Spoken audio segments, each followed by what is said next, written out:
മോൻ പോയി ഉറങ്ങി. ഡാഡി വന്നിട്ട് ഞാൻ ഉറങ്ങും. ഡാഡി ഇനി എപ്പോ വരാനാ? കോൺഫറൻസ് ഒന്നും തീർന്നിട്ടില്ല. പോയി കുറച്ചൊന്ന് കാണട്ടെ മമ്മി.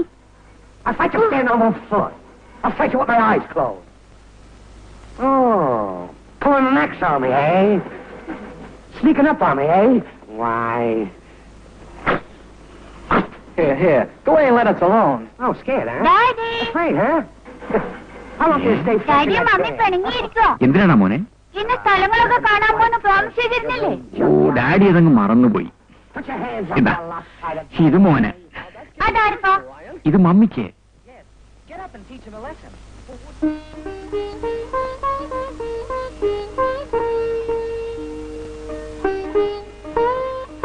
ദാ, എനിക്ക് വേണ്ട.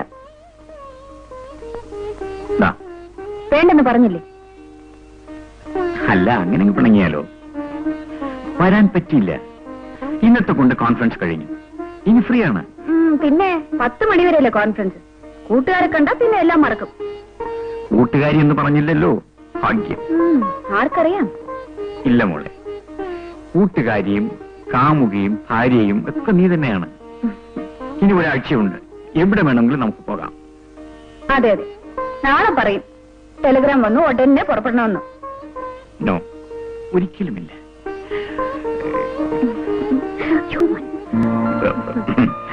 എനിക്ക് എന്ത് വിഷമം തോന്നിയെന്നു. എങ്ങും പോയില്ലെങ്കിൽ വേണ്ട. ഇത്ര അകലെ വന്നിട്ട് എത്ര നേരമായി ഒറ്റയ്ക്കിരിക്കുക. അതിനിടയിൽ ഇവന്റെ ഉപദ്രവവും. സാരമില്ല. നാളെ മുതൽ സിനിമയോ പിക്നിക്കോ എന്ത് വേണമെങ്കിലും ആകാമല്ലോ. ഡാഡി, നമുക്ക് എല്ലായിടത്തും പോണം. അമ്മ കിടന്ന് ഉറയ്ക്കൂ, ഉറയ്ക്കൂ, ഉറയ്ക്കൂ.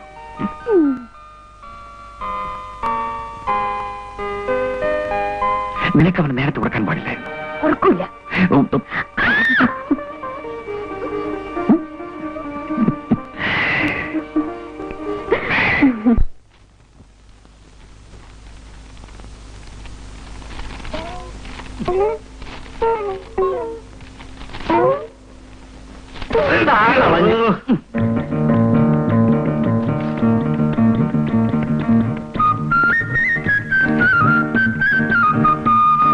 എടാ സോമ, അപ്പൊ ഇന്നും ഈ പത്രത്തിൽ ഒരു രക്ഷയില്ല. അന്നോ സുവർണ, ഈ കീറിയ പേപ്പർ കൊണ്ട് അപ്പുന്റെ കടയിലോട്ട് ചെന്നാൽ അവിടെ കൊല നടക്കും. കൊല നടന്നാലില്ലെങ്കിലും പോവാതിരിക്കാൻ പറ്റുമോ? രാവിലെ ഒരു ഗ്ലാസ് വെള്ളം കുടിക്കാൻ എങ്ങനെയാടാ? ആ പെണ്ണിനെ കാണുന്നില്ലല്ലോ. നീ എവിടെയായിരുന്നു?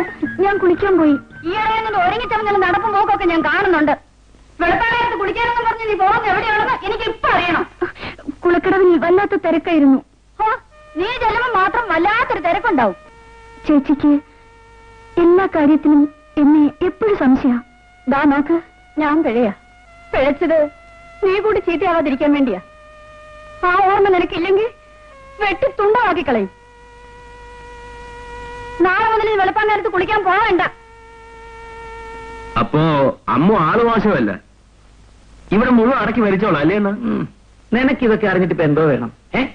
അല്ല, എന്തോ വേണമെന്ന്? ഒന്നും ഉണ്ടായിട്ടല്ല, അയൽക്കാരാണല്ലോ എന്ന് കരുതി ചോദിച്ചു പോയതാ. ഞാൻ പോവില്ല. എന്താ മോളെ നീ പറയുന്നത്? നീ നാടകത്തിന് വിപ്ലവ പാർട്ടിയുടെ വീട്ടിൽ ബഹളം തുടങ്ങി. അതല്ല, ഞാൻ പോവില്ല. നാടക പാർട്ടിയുടെ വീട്ടില് തട്ടുമുട്ടും ഒരു രസമാണേ. മോൾ ഒന്നുകൂടി ആലോചിക്കേ. നാടകത്തിന് വേണ്ടിയല്ല അച്ചാൽ വിളിക്കുന്നത്. ഇങ്ങനെ നിർബന്ധം പിടിച്ചാൽ നമ്മൾ എങ്ങനെ കഴിയും? ഇതിനേക്കാൾ നല്ലത് പിച്ചെടുക്കുന്നതാണ്. നാടകകാര്യങ്ങളെന്ന് പറഞ്ഞാൽ ടേബിളിച്ചുകളെന്നാണോ നിന്റെയൊക്കെ ധാരണ? കുറെയൊക്കെ കണ്ടില്ലെന്നും കേട്ടില്ലെന്നും വെക്കണം മോളെ. ഈ നാട്ടിലെ വിപ്ലവ പ്രസ്ഥാനത്തിന്റെ മുന്നിൽ കൊടിയും പിടിച്ച് അനീതിക്കെതിരെ നിറതോക്കിന്റെ മുന്നിലേക്ക് ചാടിവിള എന്റെ അച്ഛനാണ് ഈ പറയുന്നത്. വിപ്ലവകാരി,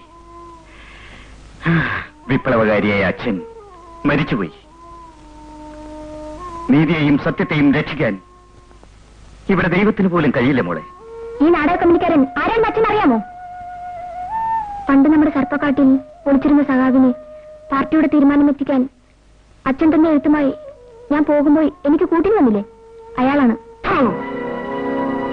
എന്റെ സ്നേഹിതന്റെ മകൻ, അച്ഛാ, MLA അദ്ദേഹത്തിന്റെ മകൻ, ഞാൻ വിശ്വസിച്ച പാർട്ടി സെക്രട്ടറിയുടെ മകന് എന്റെ മകളെ തന്നെ പിച്ചു ചീന്തണം. നീ പറയൂ അച്ഛാ, ഞാൻ പോകണോ?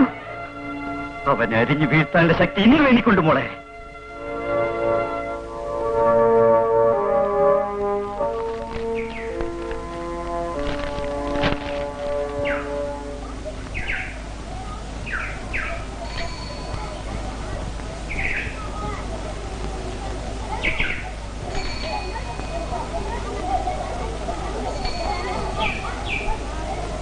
അയ്യോ, ഇതെന്ത് പറ്റി രണ്ടെണ്ണന്മാർക്കും?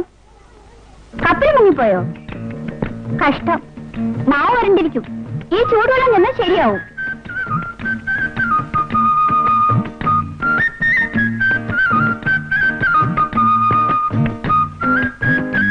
അപ്പൊ രണ്ടുപേർക്കും ചായ വേണ്ട?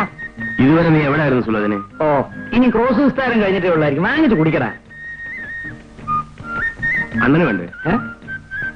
പിന്നെ എനിക്ക് വേണ്ടേ?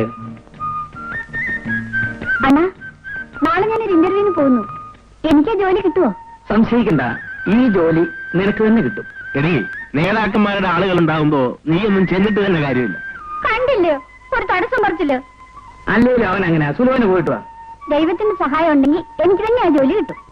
എടേ, ഈ ദൈവം തമ്പുരാനുണ്ടല്ലോ, അയാൾ വലിയ തിരക്കില. നമ്മളെ പോലുള്ളവരുടെ കാര്യം നോക്കാൻ അയാൾക്ക് സമയമില്ല. നിന്റെ മുടിഞ്ഞ നാക്കൊണ്ടൊന്നും പറയാതിരിക്കടാ, നീ പോയിട്ട് വാ.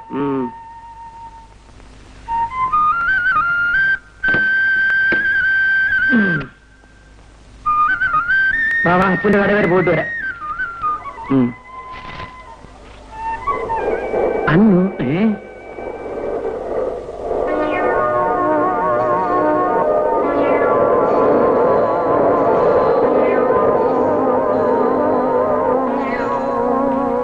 അണ്ണാ, അമ്മ രാവിലെ തന്നെ അവളുടെ ജോലിക്ക് പറഞ്ഞു. നീ പോടാ, അവൾ അവിടെ ജോലിക്ക് പോയിട്ട്. വാ വാ വാ. നിന്റെ അച്ഛൻ ഞങ്ങളെ പറഞ്ഞ് പറ്റിക്കായിരുന്നടി. മരിച്ചുപോയ എന്റെ അച്ഛനെ പറയാൻ പറ്റില്ല. ഓ, യോഗ്യനായ ഒരു അച്ഛൻ. ബാക്കി തരാനുള്ള സ്ത്രീധനപ്പണവും 3 പവൻ തരാതെ പറ്റിച്ചവനല്ലേ. ഇന്ന് നീ ഇവിടുന്ന് ഇറങ്ങണം. അച്ഛൻ തന്നതെല്ലാം വിറ്റ് തന്നില്ലേ? അത് ചോദിക്കാൻ നീ ആരാടി? സ്ത്രീധനപ്പണവും സ്വർണ്ണമൊക്കെ ഞങ്ങൾക്ക് ഇഷ്ടമുള്ള പോലെ ചെയ്യും. പോയിക്കോ. സ്ത്രീധനം കിട്ടിയിട്ടേ ഇങ്ങോട്ട് വന്നാ മതി. എന്താ അമ്മ എന്ന് ഈ ബഹളം? ഒരു ദിവസം പോലും സ്വയം തരില്ലേ? തെങ്കോന്തൻ, എന്റെ അച്ഛൻ മരിച്ചുപോയി. ഞാൻ ഇനി എങ്ങോട്ട് പോകാനാണ്? അച്ഛൻ മരിച്ചെങ്കിലേ അച്ഛന്റെ വഴിക്ക് നീ കൂടെ പോടി. അമ്മേ, എടി, ഇന്ന് ഞാൻ നിന്നെ കൊന്നു കുളിച്ചു മുടിപടി. എന്താ സ്ത്രീധനം തന്നെയാണോ പ്രശ്നം? ഇവള് വാശിയുള്ളവളാണെങ്കിൽ അതുണ്ടാക്കി തന്നെ. ആ, അവളൊരു പഞ്ചഭാവമായി പോയി. എടാ എടാ, അത്തരത്തിലുണ്ടാക്കുന്ന കാശേ നിന്റെ അമ്മയ്ക്ക് കൊണ്ട് കൊണ്ടുവരാ. തള്ളേ, വേണ്ടത് പറയാനുണ്ടല്ലോ. അടിച്ച് പല്ല് ഞാൻ കൊഴിക്കും. വയസ്സായെന്ന് ഞാൻ വിചാരിക്കൂല. സ്ത്രീധനത്തിന്റെ ബാക്കിയും ചൊല്ലി വഴക്കുണ്ടാക്കാൻ നാണമില്ലല്ലോ തള്ളേ. ഞങ്ങളുടെ കാര്യം നോക്കാൻ ഞങ്ങൾക്കറിയാം. വേറൊരുത്തരും ശുപാർശ ആവശ്യമൊന്നുമില്ല. ഒന്നും മിണ്ടാതിരിക്കമ്മേ. നീ ഇവിടെ ഉണ്ടായിരുന്നു. ഒരു കാര്യം പറഞ്ഞേക്കാം, ഞങ്ങൾക്ക് ജോലി ഉണ്ടാക്കി വെക്കരുത്. സ്ത്രീധനത്തിന്റെ ബാക്കി കിട്ടിയിട്ട് വേണം ആ തള്ളയെ കെട്ടിക്കാൻ. പിന്നെ ഞങ്ങളിവിടെ ഉണ്ടെന്ന കാര്യം ഓർമ്മ വേണം. ഇനിയെങ്കിലും മനുഷ്യനെ പോലെ ജീവിക്കാൻ നോക്കണം.